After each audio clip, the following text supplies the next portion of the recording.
प्यारे बच्चों, मैं हूं आपका फिजिक्स टीचर भूपेंद्र सिंह शेट्टी और मैं राजकीय इंटर कॉलेज कुंडीपुरा जनपद बिजनौर में प्रवक्ता भौतिक विज्ञान के पद पर कार्यरत हूं और हम पढ़ रहे हैं भौतिक विज्ञान का अध्याय 9 ठोसों के यांत्रिक गुण।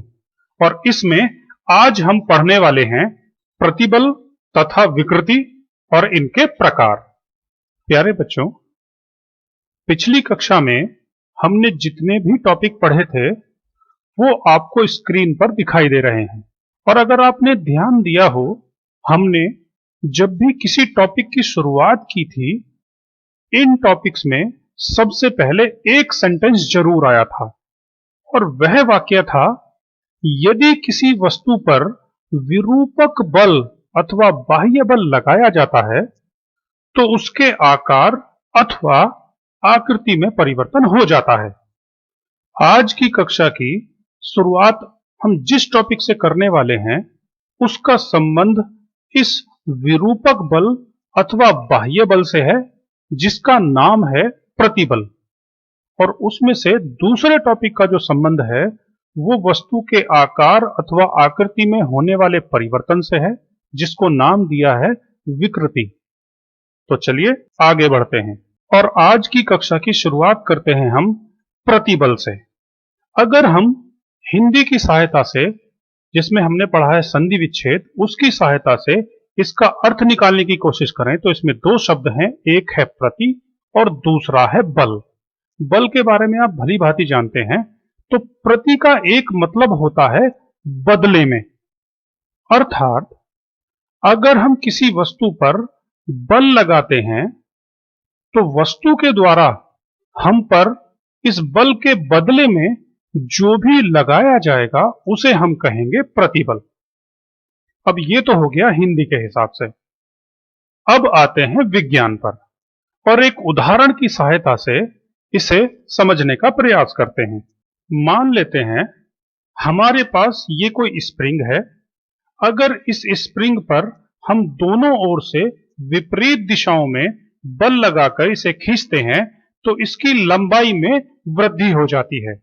स्प्रिंग पर लगाए गए इस खिंचाव अथवा आरोपित बल को हम नाम दे देते हैं विरूपक बल, जिसके बारे में हमने पिछली वाली कक्षा में पढ़ा था।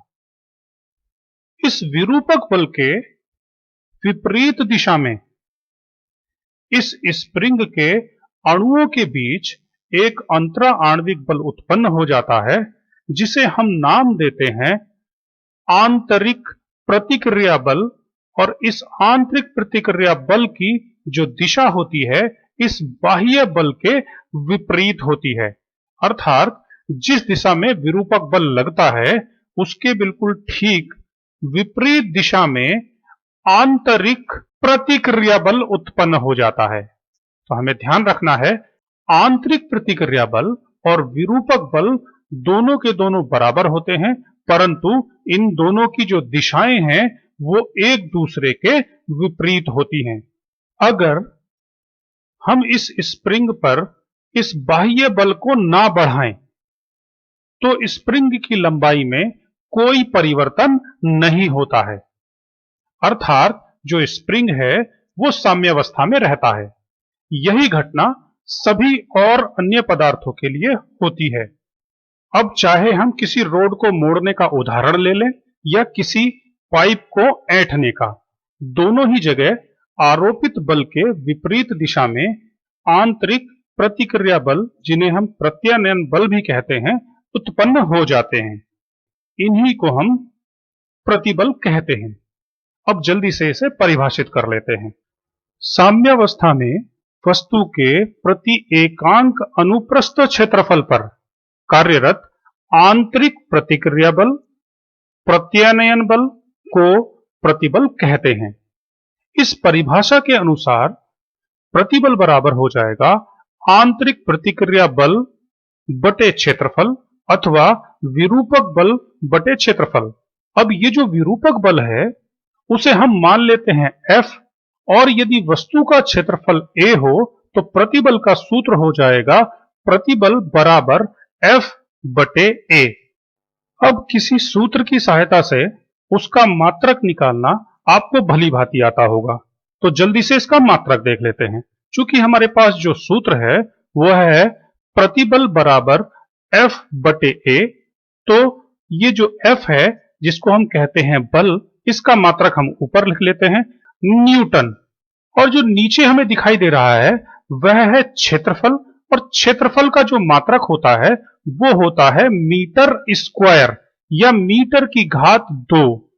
इस प्रकार से अगर हम इसे शॉर्टकट में लिखना चाहें तो इसे हम लिख सकते हैं न्यूटन प्रति मीटर स्क्वायर। तो आप याद कर लीजिएगा, प्रतिबल का जो मात्रक होता है वो होता है न्यूटन प्रति मीटर स्क्वायर। अब चाहे आपकी वो स्कूली परीक्षा हो, चाहे किसी प्रतियोगिता परीक्षा की बात करें, तो इसमें मात्रक के अलावा एक चीज और पूछी जाती है जिसे हम कहते हैं इसका विमीय सूत्र। जिस प्रकार किसी सूत्र की सहायता से उसका मात्रक निकाला जाता है, उसी प्रकार से विमीय सूत्र भी निकाला जाता है। अर्थात हम f के स्थान पर उसका विमीय सूत्र लिखेंगे, जिसमें आपको पता है कि f का जो विमीय सूत्र होता है वो होता है mLT-2, और नीचे है क्षेत्रफल, और क्षेत्रफल का विमीय सूत्र होता है L2 या L की घात 2। अगर हम इसको सॉल्व करते हैं तो ऊपर L की घात है 1 और नीचे है 2। जब ये नीचे से ऊपर जाएगी तो हमारे पास विमीय सूत्र बन जाएगा mL-1 और T-2। तो आप याद कर लीजिए और इसे नोट भी कर लीजिए कि जो प्रतिबल का विमीय सूत्र और जो मात्रक होता है वो होते हैं न्यूटन प्रति मीटर स्क्वायर, और इसका विमीय सूत्र होता है mL-1 T-2। अब बढ़ते हैं हम अपने अगले टॉपिक की ओर, जिसका नाम है विकृति यानी कि स्ट्रेन। जैसा कि हमने पिछली क्लास में पढ़ा था कि यदि किसी वस्तु पर कोई बाह्य बल लगाया जाता है तो उसके आकार अथवा आकृति में थोड़ा बहुत परिवर्तन जरूर हो जाता है, चाहे वो हमें दिखाई दे या ना दे। इस परिवर्तन को ही हम विकृति कहते हैं, और इसे हम परिभाषित कर सकते हैं वस्तु के आकार अथवा रूप में होने वाले भिन्नात्मक परिवर्तन को विकृति या स्ट्रेन कहते हैं। अगर हम इसका सूत्र लिखेंगे तो ये जो विकृति है वो एक समान राशियों या एक समान विमाओं का अनुपात होता है। अगर एक समान राशियों का कोई अनुपात होता है तो उसका कोई भी मात्रक नहीं होता। यदि एक समान राशियों का अनुपात होने के कारण विकृति का कोई मात्रक नहीं होता, इसलिए इसका कोई विमीय सूत्र भी नहीं होता। अर्थात यह राशि विकृति मात्रकहीन होती है, साथ ही विमाहीन राशि भी होती है। तो आपको याद रखना है कि विकृति का ना तो कोई मात्रक होता है और ना ही इसका कोई विमीय सूत्र होता है। प्रतिबल तथा विकृति के प्रकार। वस्तुओं पर हम बल कई प्रकार से लगा सकते हैं, जैसे वस्तु को हम खींच दें, या वस्तु को हम संपीड़ित कर दें या दबा दें। हो सकता है हम बल लगाकर वस्तु का आयतन कम कर दें या आयतन में परिवर्तन कर दें, या हम ऐसा भी कर सकते हैं कि बल लगाकर हम वस्तु के आकार में परिवर्तन कर सकते हैं। अगर हम बल अलग अलग तरीके से लगाएंगे तो वस्तुओं के अंदर जो उत्पन्न होने वाला आंतरिक प्रतिक्रिया बल है, जिसे हम प्रतिबल कहते हैं, वह भी अलग अलग होगा। इस प्रकार से प्रतिबल को हम 3 प्रकार में बांटते हैं, जिनमें से पहला है अनुदैर्ध्य प्रतिबल, दूसरा है आयतन प्रतिबल, और तीसरा है अपरूपण प्रतिबल। अब अगर प्रतिबल अलग अलग हैं तो भाई विकृति भी अलग अलग होंगी। अर्थात जैसा प्रतिबल वैसी विकृति। अगर प्रतिबल अनुदैर्ध्य होता है तो विकृति भी अनुदैर्ध्य होगी, और अगर प्रतिबल आयतन प्रतिबल होता है तो विकृति भी आयतन विकृति ही होगी, और अंत में अगर प्रतिबल अपरूपण होता है तो विकृति भी अपरूपण ही होगी। तो चलिए बढ़ते हैं आगे। अनुदैर्ध्य प्रतिबल या लॉन्गिट्यूडनल स्ट्रेस।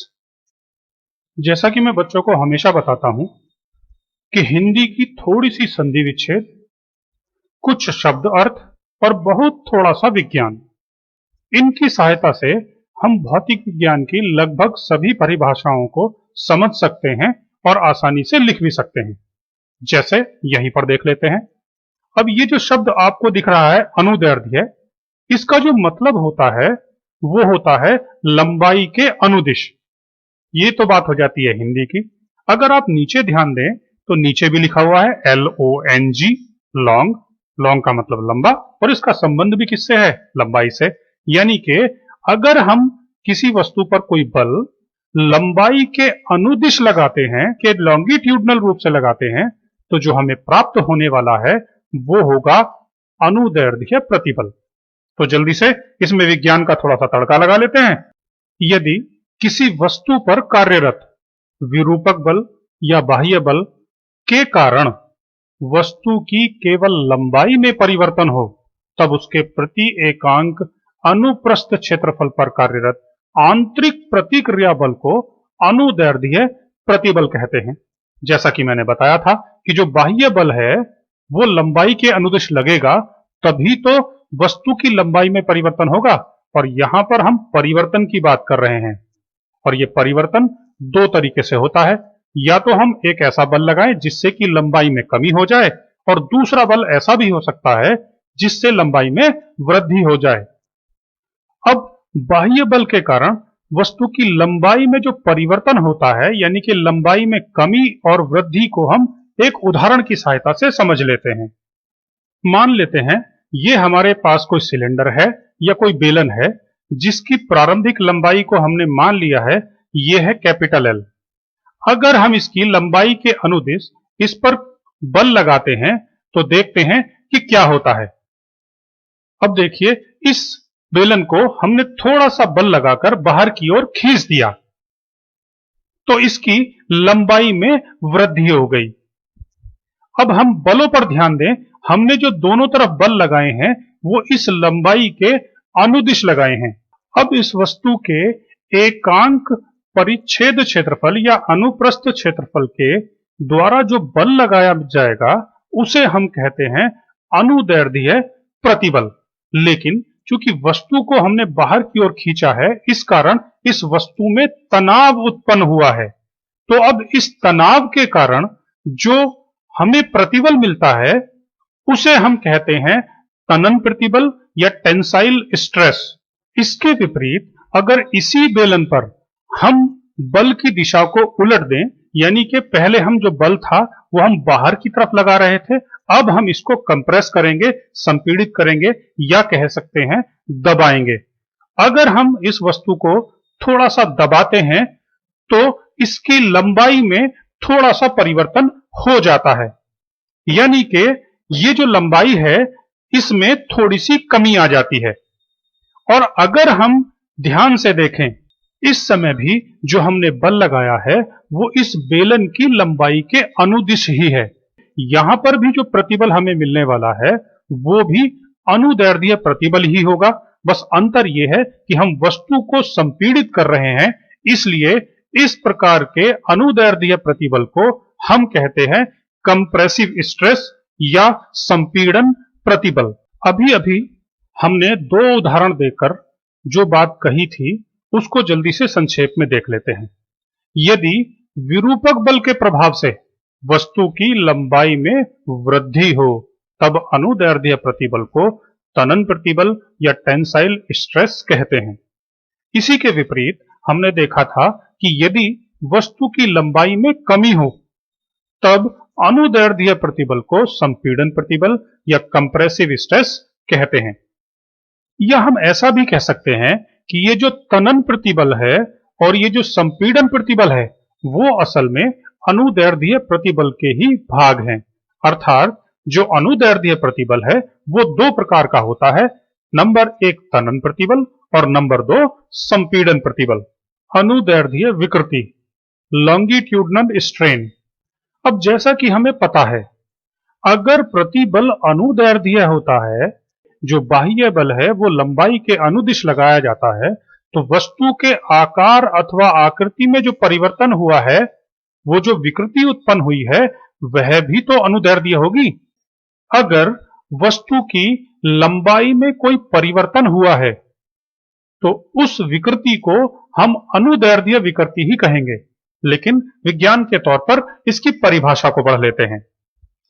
अनुदैर्ध्य विकृति में पिंड की लंबाई में परिवर्तन तथा उसकी प्रारंभिक लंबाई के अनुपात को अनुदैर्ध्य विकृति कहते हैं। और इस परिभाषा के अनुसार हमारे पास जो सूत्र आता है वो बनेगा अनुदैर्ध्य विकृति बराबर लंबाई में परिवर्तन बटे प्रारंभिक लंबाई। अगर किसी वस्तु की लंबाई में जो परिवर्तन है उसको हम डेल्टा एल मान लें और उसकी जो प्रारंभिक लंबाई है उसको हम एल मान लें, तो अनुदैर्ध्य विकृति का जो सूत्र होगा वो होगा डेल्टा एल अपॉन एल। अगर हम थोड़ा सा पीछे जाएं, जब हम तनन प्रतिबल पढ़ रहे थे उस समय हमने देखा था कि जो सिलेंडर की लंबाई थी या बेलन की जो प्रारंभिक लंबाई थी उसको हमने माना था कैपिटल एल। जब हमने बाह्य बल बाहर की ओर लगाया था, वस्तु में तनाव उत्पन्न किया था, तो उस समय इस बेलन की लंबाई में जो वृद्धि हुई थी वो हुई थी ये वाली इधर से लेफ्ट साइड में, और इधर भी इतनी ही लंबाई में वृद्धि हुई थी जिसको मैं इधर से दिखा रहा हूं। मान लेता हूं ये वाली जो लंबाई है वो है L1 और इधर की लंबाई में जो वृद्धि हुई है वो हुई है L2। तो कुल मिलाकर जो लंबाई में वृद्धि हुई है वो हुई है L1 प्लस L2। अगर मैं इसको डेल्टा L मान लूं, तो इस स्थिति में जो अनुदैर्ध्य विकृति है उसका जो सूत्र होगा वो निश्चित रूप से पहले की तरह होगा। लंबाई में परिवर्तन, यहां पर वृद्धि हुई है डेल्टा एल, और नीचे रहेगा प्रारंभिक लंबाई यानी कि कैपिटल एल। मैं इसे पूरा लिख देता हूं, अनुदैर्ध्य विकृति। इसके विपरीत जब हमने संपीड़न प्रतिबल पढ़ा था, जब हमने बल को विपरीत दिशा में लगाया था, तो इस बेलन की लंबाई में कमी हुई थी। दोनों तरफ से इधर पर जो लंबाई में कमी है उसे हम मान लेते हैं L1, और यहां पर भी जो लंबाई में कमी हुई है इसको हम मान लेते हैं L2। अभी भी जो लंबाई में कमी है या जो लंबाई में परिवर्तन है उसको हम डेल्टा L ही रखेंगे और वो होगा L1 प्लस L2।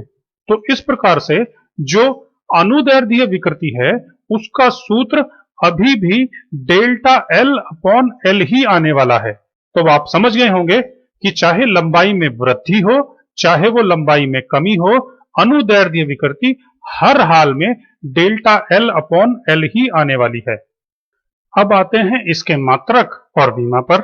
जैसा कि हम पहले पढ़ चुके हैं कि ये जो विकृति है वो एक जैसी राशियों का अनुपात है, इसलिए ना तो इसका कोई मात्रक होता है और इसकी कोई विमा भी नहीं होती। आयतन प्रतिबल या जलीय प्रतिबल, जैसा कि यहां भी नाम से ही प्रतीत हो रहा है, इस प्रतिबल का संबंध आयतन से है और साथ में जल से भी होगा। तो जल्दी से परिभाषित कर लेते हैं। यदि किसी वस्तु पर कार्यरत अभिलंबवत विरूपक बल या आरोपित बल के कारण वस्तु की ज्यामितीय आकृति अपरिवर्तित रहती है तथा केवल उसके आयतन में परिवर्तन होता है। ध्यान दीजिएगा कि उसकी ज्यामितीय आकृति अपरिवर्तित रहती है, यानी कि अगर वस्तु गोल है तो गोल रहेगी, यदि बेलनाकार है तो बेलनाकार ही रहेगी, परंतु उसके आयतन में परिवर्तन होता है। तो वस्तु की प्रति एकांक क्षेत्रफल पर कार्यरत आंतरिक प्रतिक्रिया बल को हम आयतन प्रतिबल कहते हैं। अब इस परिभाषा के अनुसार जो हमारा सूत्र होगा बल बटे क्षेत्रफल, तो यहां पर भी बिल्कुल सेम होगा, आयतन प्रतिबल बराबर F बटे A। चूंकि ये जल के अंदर जाने पर दबाव के कारण होता है, इसलिए हम F बटे A को P लिख देते हैं, जिसे हम द्रव का दाब भी कहते हैं। और इसका सूत्र आप लोगों ने पढ़ा होगा, P बराबर होता है एच डी जी। कुछ जगह इसका उपयोग P बराबर एच रो जी भी करते हैं। तो चलिए इसे भी हमेशा की तरह हम एक उदाहरण की सहायता से समझने की कोशिश करते हैं। यदि हमारे पास ये कोई बॉल है जिसकी आकृति गोलीय है, अगर इस बॉल को हम किसी पानी में या किसी द्रव में डुबाते हैं तो द्रव इसके चारों ओर से बिल्कुल बराबर बराबर बल लगाता है।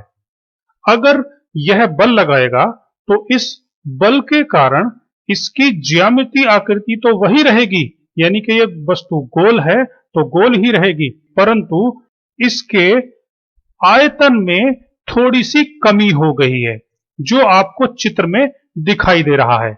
यानी कि इस द्रव्य अथवा जलीय प्रतिबल के कारण वस्तु की ज्यामितीय आकृति में कोई परिवर्तन नहीं हुआ, परंतु इसके आयतन में कमी हो गई है। तो इस प्रकार के प्रतिबल को हम कहते हैं जलीय प्रतिबल या आयतन प्रतिबल। आयतन विकृति, जैसा कि हम पहले भी पढ़ चुके हैं कि प्रतिबल अगर आयतन प्रतिबल है तो विकृति भी आयतन विकृति होगी। अब इसके अनुसार जो आयतन विकृति होगी, पिंड के आयतन में परिवर्तन, ध्यान देना है कि पिंड के आयतन में परिवर्तन तथा उसके प्रारंभिक आयतन के अनुपात को आयतन विकृति कहते हैं। इस आयतन विकृति की परिभाषा भी लगभग वैसी ही है जो हमने पिछली वाली पढ़ी थी, अनुदैर्ध्य विकृति। वहां पर लंबाई में परिवर्तन था और यहां पर आयतन में परिवर्तन है। सूत्र भी लगभग वैसा ही है। वहां पर ऊपर की तरफ थी लंबाई में परिवर्तन बटे प्रारंभिक लंबाई, और यहां पर होगा आयतन में परिवर्तन बटे प्रारंभिक आयतन।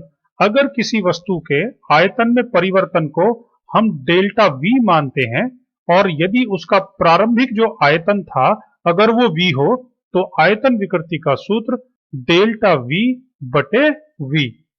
और जैसा कि हम पहले भी पढ़ चुके हैं, एक बार फिर से बता रहा हूं, ये राशि भी चाहे कोई सी भी विकृति क्यों ना हो, यह आयतन विकृति भी एक समान राशियों का अनुपात है, इसलिए ना तो इसका कोई मात्रक होगा और ना ही इसकी कोई विमा होगी। अब आते हैं हम अपने प्रतिबल के अंतिम प्रकार पर, जिसका नाम है स्पर्श रेखीय अथवा अपरूपण प्रतिबल। तो जल्दी से समझ लेते हैं अपरूपण प्रतिबल को। मान लेते हैं हमारे पास ये मिट्टी का कोई बेलन है जिसकी निचली वाली जो सतह है इसको हम स्थिर रखेंगे और ऊपरी सतह पर इस निचली सतह के स्पर्श रेखीय रूप से एक साइड में अगर हम बल लगाते हैं तो देखते हैं कि क्या होता है। अगर हम ऊपरी सतह पर स्पर्श रेखीय रूप से एक तरफ को हमने बल लगाया तो आप देखेंगे जो ऊपर की स्थिति है वो थोड़ी सी बदल गई है और इस दूरी को हम कहते हैं रिलेटिव डिस्प्लेसमेंट, स्थिर सतह के सापेक्ष विस्थापन। अगर आप ध्यान से देखें तो इस वस्तु के आयतन में कोई परिवर्तन नहीं हुआ है, केवल इसकी सापेक्ष स्थिति बदल गई है। अगर आप एक मोटी सी किताब की सहायता से इस प्रयोग को करते हैं तो बहुत आसानी से समझ में आ सकता है। यदि ये जो सापेक्ष विस्थापन है ये वाला, अगर ये थीटा हो तो हम इसकी विकृति निकालेंगे, लेकिन सबसे पहले हम इसके प्रतिबल को परिभाषित कर लेते हैं। स्पर्श रेखीय अथवा अपरूपण प्रतिबल की परिभाषा के अनुसार जब किसी वस्तु की सतह पर विरूपक बल स्पर्श रेखीय दिशा में लगाया जाता है और वस्तु की केवल आकृति में परिवर्तन होता है जबकि उसके आयतन में कोई परिवर्तन नहीं होता, तो वस्तु के प्रति एकांक क्षेत्रफल पर कार्यरत आंतरिक प्रतिक्रिया बल को स्पर्श रेखीय अपरूपण प्रतिबल कहते हैं। अब चूंकि सभी प्रतिबलों का जो सूत्र है वो बिल्कुल एक समान है, तो इसका सूत्र भी पूर्ववत ही रहेगा, जिसका सूत्र रहता है बल बटे क्षेत्रफल, और इसका मात्रक भी पुराना वाला ही रहने वाला है जिसको हम कहते हैं न्यूटन प्रति मीटर स्क्वायर। अब आते हैं हम विकृति के अंतिम प्रकार पर, जिसका नाम है अपरूपण विकृति। अपरूपण विकृति की परिभाषा के अनुसार यदि विरूपक बल लगाने पर केवल वस्तु की आकृति में परिवर्तन हो जाती है, जबकि उसका आयतन अपरिवर्तित रहता है, तो वस्तु में उत्पन्न इस प्रकार की विकृति को हम अपरूपण विकृति या शेयरिंग स्ट्रेन कहते हैं। इसका जो सूत्र होगा वो होता है स्थिर पृष्ठ के सापेक्ष विस्थापन बटे प्रारंभिक भुजा। इसको हम चित्र की सहायता से देख लेते हैं। जब हमने निचली सतह को स्थिर रखते हुए ऊपर की सतह पर हमने स्पर्श रेखीय बल लगाया था इधर की ओर, तब ये जो बेलन है उसकी सापेक्ष स्थिति में परिवर्तन आ गया था। मान लेते हैं ये जो सापेक्ष विस्थापन है इसकी वैल्यू x है, और इस बेलन की जो एक भुजा है वो हम मान लेते हैं यहां से लेके यहां तक उसकी लंबाई है l। अगर हम त्रिकोणमिति की सहायता से इस अपरूपण विकृति का मान निकालना चाहें तो निकाल सकते हैं। मान लेते हैं इस त्रिभुज को मैं एक नाम दे देता हूं, नीचे a, यहां पर b, और इस बिंदु को मैं नाम दे देता हूं c। अब ये जो त्रिभुज है इसमें ये जो कोण थीटा दिखाई दे रहा है, जो कोणीय विस्थापन है, इसके सामने की जो भुजा होती है उसे हम कहते हैं लंब, और इधर वाली जो भुजा है जिसको हमने L माना है ये है आधार। तो जो अपरूपण विकृति है उसका सूत्र होता है tan थीटा, और tan थीटा का फार्मूला हमने त्रिकोणमिति में पढ़ा हुआ है, लंब और नीचे की तरफ है आधार, और नीचे हम लिख लेते हैं आधार। और चित्र के अनुसार हमें बिल्कुल साफ साफ दिखाई दे रहा है कि लंब की जो वैल्यू है वो हमने मानी है x, जो सापेक्ष विस्थापन था, इसको हम लिख लेते हैं x। चाहे तो आप इसका यूज डेल्टा x करके भी कर सकते हैं। और नीचे की तरफ है आधार, और आधार थी इस बेलन की भुजा जिसको हमने लिखा था L। अगर थीटा टेंड्स टू 0, यानी कि जो कोण है वो बहुत ज्यादा छोटे हों, tan थीटा के स्थान पर हम ले सकते हैं केवल थीटा। इस प्रकार से जो अपरूपण विकृति है वो थीटा के बराबर होगी, और उसका जो सूत्र होगा वो होगा डेल्टा x अपॉन L। यहां पर भी विकृति एक समान राशियों का अनुपात है, जिसके कारण ना तो इसकी कोई विमा होगी और ना ही इसका कोई मात्रक होगा। तो चलिए जल्दी से अपरूपण विकृति का सूत्र नोट कर लेते हैं। अपरूपण विकृति के सूत्र में ऊपर की तरफ था स्थिर पृष्ठ के सापेक्ष विस्थापन, जो हमने चित्र में लिया था डेल्टा x या x, और नीचे की तरफ थी उसकी प्रारंभिक भुजा जिसका मान था कैपिटल L। इस प्रकार से tan थीटा का मान था डेल्टा x अपॉन L, और मैंने बताया था कि अगर थीटा बहुत ज्यादा छोटे हों तो ये tan, cos, sin सारी चीजें हट जाती हैं, tan थीटा थीटा के बराबर हो जाता है, यानी कि अपरूपण विकृति जो है वो थीटा बराबर हो जाएगी डेल्टा x बटे L। अगली कक्षा में हम पढ़ेंगे हुक का नियम, प्रतिबल विकृति वक्र और प्रत्यास्थता गुणांक तथा उसके प्रकार। तब तक सावधान रहिए, सुरक्षित रहिए, खुश रहिए और पढ़ते रहिए। धन्यवाद।